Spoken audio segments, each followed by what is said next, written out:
Ladies and gentlemen, have you ever stopped to think, where will we be without science?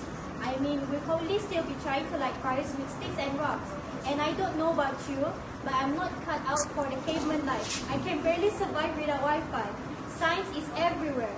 That starts with the human body. If you think about it, the body is like a well-oiled machine, except when it's not.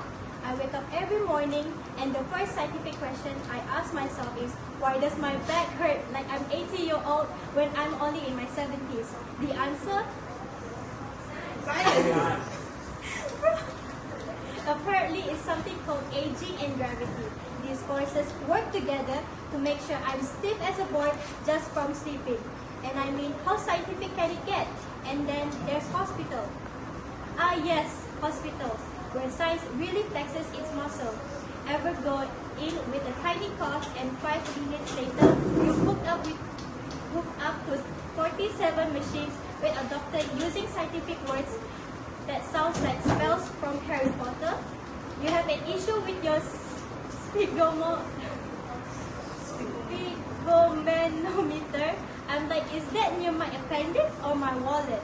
But less science, because thanks to it, a few pills and a little machine that goes ping, and suddenly you're back in action, coughing only half as much. Speaking of machines, let's talk about cars.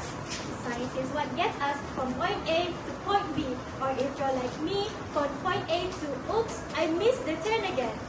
Automotive science is amazing. Engines, combustions, aerodynamics, these are all fancy words for making sure I can race to the nearest drive-thru and get my fries hot and fresh. And now we've got electric cars.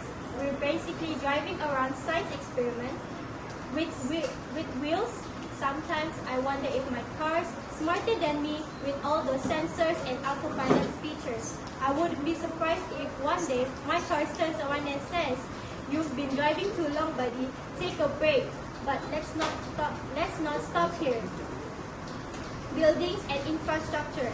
Now, I know what you're thinking. Buildings are just walls and roof, right? Wrong. Science is in every brick, every beam, every light bulb. Ever look at those massive skyscrapers and think, wow, that's incredible. I can barely piece of IKEA furniture without breaking a sweat. The only difference between a skyscraper and my lopsided IKEA bookshelf is a little thing called engineering science. Architects, engineers, and scientists have to make sure those buildings stay standing even when the earth shakes or the wind blows. Meanwhile, I can't even guarantee my bookshelf won't collapse under the weight of a paper bag. So science, my friend, is the ultimate VIP of our daily life. From keeping our bodies intact to help us zoom out around in cars to making sure we have somewhere solid to rest our scientifically weary heads, it's all around us. Let's raise a toast, not just to science, but to the fact that we don't have to figure it all out ourselves. Because if I had to calculate time structural integrity in my house, well, let's just say I'll be living in a cardboard box. Thank you.